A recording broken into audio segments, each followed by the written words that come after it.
Hello there, and welcome everyone to the 2024 Campus Elections Orientation. We appreciate you taking the time to watch this video in preparation as you are exploring placing a question or a measure or an amendment to a constitution or an opinion poll on the ballot.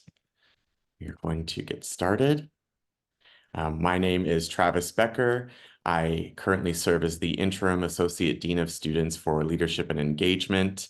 I use they and he pronouns, and I also am here in my capacity as the Campus Elections Commissioner.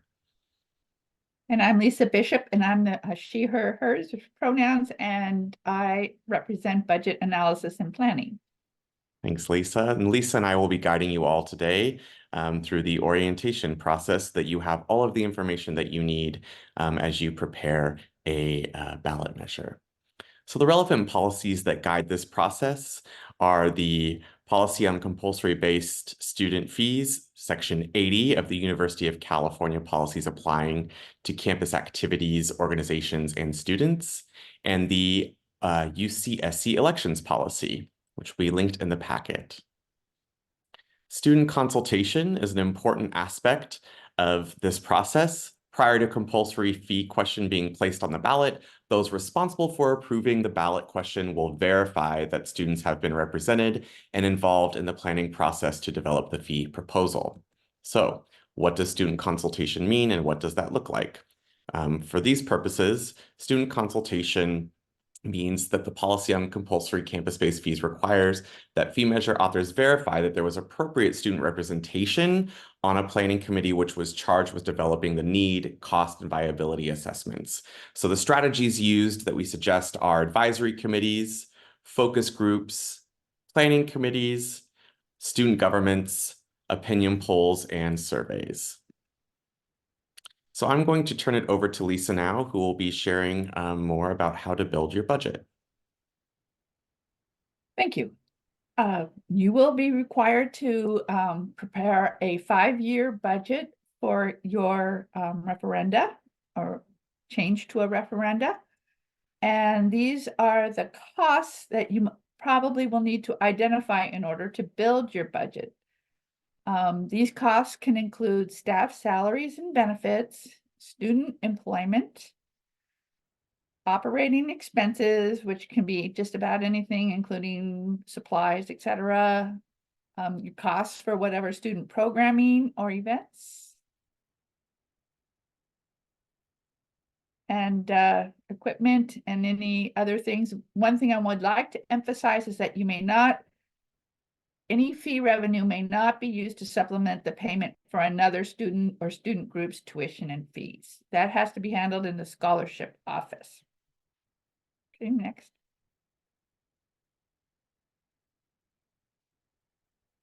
Now there's 2 ways that you can do a referendum. One would be a continuing ongoing fee or a one-time fee for one-time expenses.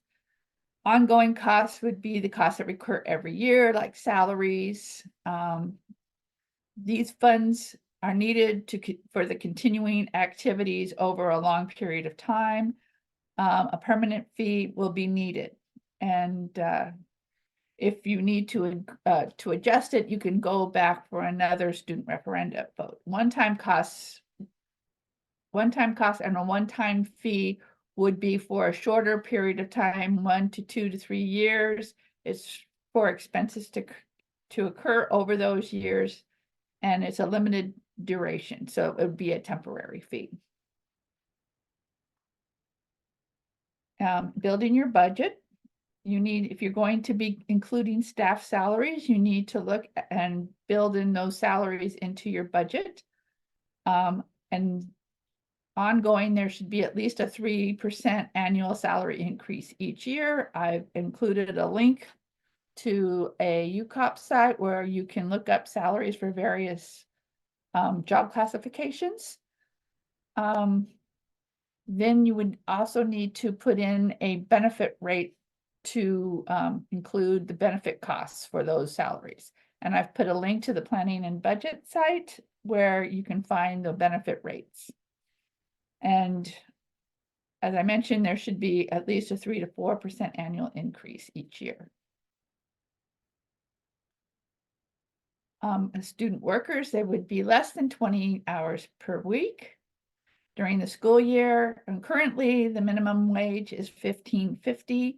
I would use $16 starting next year. I'm not sure if it's going to go up or not, but I would at least include $16. If you're going to use work study, you need to research what the requirements are for work study and what those rates would be. And they're also on the budget side, there is the composite benefit rates for students.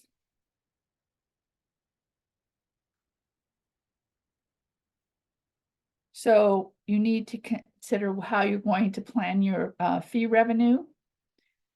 I would use a prior year 3/4 average enrollment. So use the 2022-23 fiscal year for this upcoming referenda cycle. And I personally would flatline it because you want it to be as conservative as possible. You don't want to estimate your revenue to be more than it might actually become, because then you would not have enough revenue to cover costs.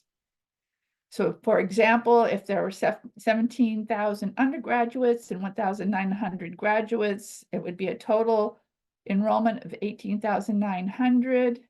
And then to calculate your revenue, you would look at the 3/4 average enrollment times the fee level times 3 to come up with your total enrollment. And then you also have a mandatory requirement for return to aid. On our campus, it's 33%. So you have to build into your revenue assumptions a 33% return to aid. So for example, on a $5 quarterly fee, it would be the 18,900 students times the $5 times 3/4 times 33%. So you would have to assume that $93,955 each year, or whatever for the year that you're calculating, would have to be set aside for return to aid. And so you would not have that available for your program. And there's two thoughts about how to build your budget. The top-down approach is to start with a fee level that you want to charge, or you think that would be appropriate, that students would consider voting for. So for example, if you think $12 a quarter would be appropriate, then you compute what the total revenue would be, and then you deduct the 33% for return to aid, and then you would say, okay, there's going to be about approximately $456,000 of revenue available to be spent on your program.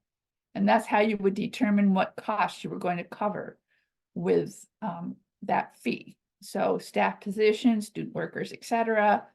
And so you start with what you think the fee would be, and then you decide what your cost levels would be.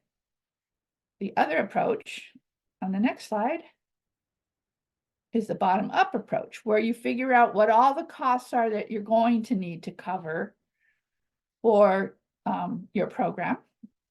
And then after you calculate what the total cost for a year would be, you then go and calculate what the fee will be. So you take into account return to aid, and then the fee would be, in this case, calculated at $8 a quarter. And round the fee, prefer not to have a fee that is down to the penny. So it's better to round it to an even dollar or $1.50. Now, when you are including permanent staff, there are some problems and pitfalls with that. First of all, you're doing a 5-year budget, but if your fee is going to go out longer, there is probably going to be a 3% increase in those salaries over time and benefits over time. So when you include fee enrollment, sometimes you have to be careful that you have enough of a pad or enough of a reserve to cover all those increases, or else it may be insufficient to cover your staff, and program cuts would be needed. So it's a balance that you need to consider.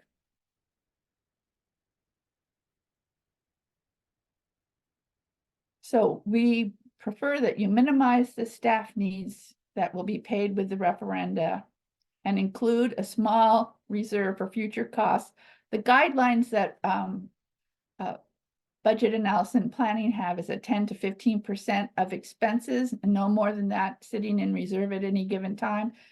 You can incorporate an automatic increase in rate over time. So you could have a rate over a number of years and then include a cost or a rate increase after that period for another period of years. So there's a lot of things you can do to try to minimize the impact of that. Or you could go and just assume that you'll go out in the future for another rate increase through referenda.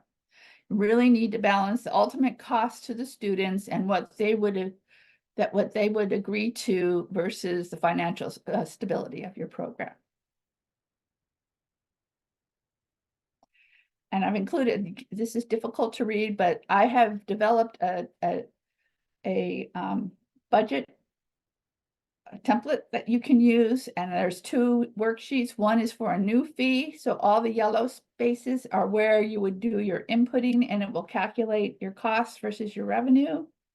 And then on the next slide, there's a separate template that is for a current fee where you want to increase or decrease the fee, you want to change the fee. So the light yellow is what the current costs and revenue would be, and then the yellow is where the inputs for the new fee increase would be. And if there's any questions, you please feel free to contact me in the budget office. Thank you so much, Lisa. Appreciate you going over all of the budget elements. And I'm going to now discuss issues related to placing a question on the ballot. So step one is you want to determine your audience. Is this question going to undergraduate students and graduate students? Is it going to graduate students only? Is it going to undergraduate students only? So if you have a measure and want to tax undergraduate and graduate students at different rates, you must also have two separate measures. That's two separate measures. Measures must include the cost, the return to aid component, how students were consulted, which I'm going to go over, when the fee will begin and for which quarters. Example, will it occur during summer quarter? That's often a question that comes up. And how it will be assessed.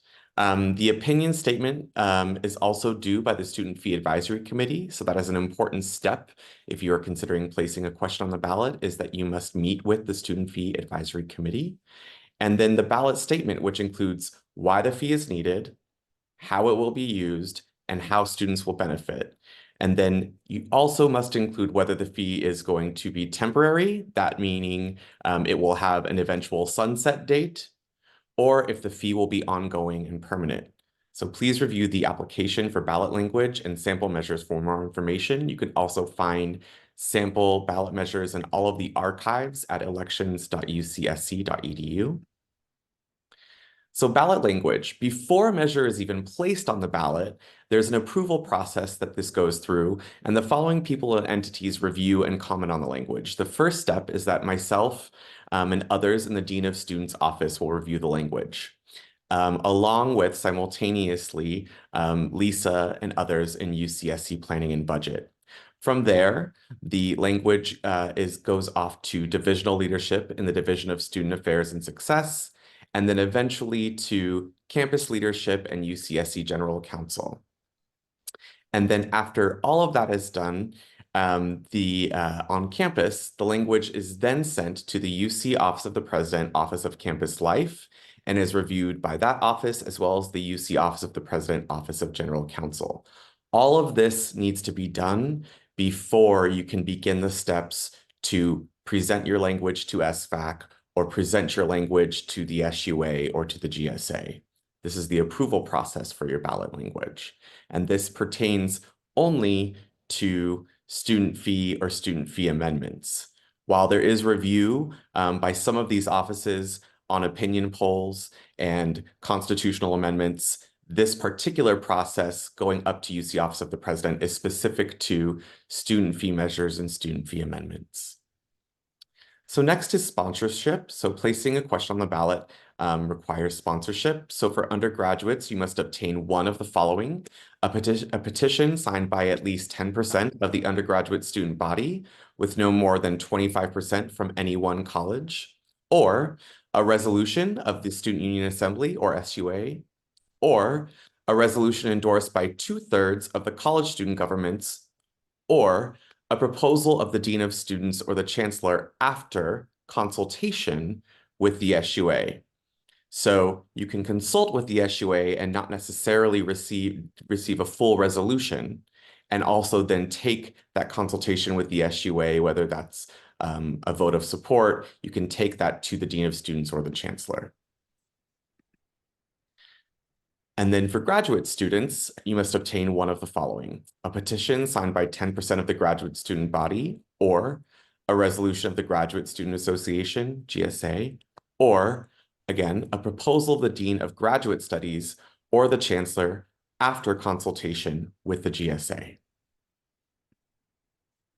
So placing a question on the ballot for undergraduate and graduate students, you must fulfill one of the approval mechanisms for undergraduate students.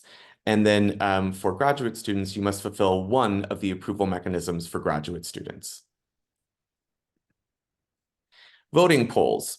So as the policy currently stands, a minimum of 25% of the undergraduate student population and or 25% the graduate student population must vote on a particular measure for the measure to be considered, based on third week, and this is based on, that percentage is based on the third week enrollment of the spring quarter. However, there is a proposal to change that to 20%, which may change before the election. If so, all ballot authors and other folks will be made aware of that change. Of those voting on a measure, 66% must vote yes in order for a measure to pass. So the election is ran by an electronic voting system. Students will have access to place their vote online, and they can complete a voting process online via the Campus Elections website at elections.ucsc.edu. This will also be linked to various other campus websites. The student will log in to the voting system using their UCSC secure login, and then those votes are tallied by the Institutional Research and Planning Office, who administers the voting process and verifies the results.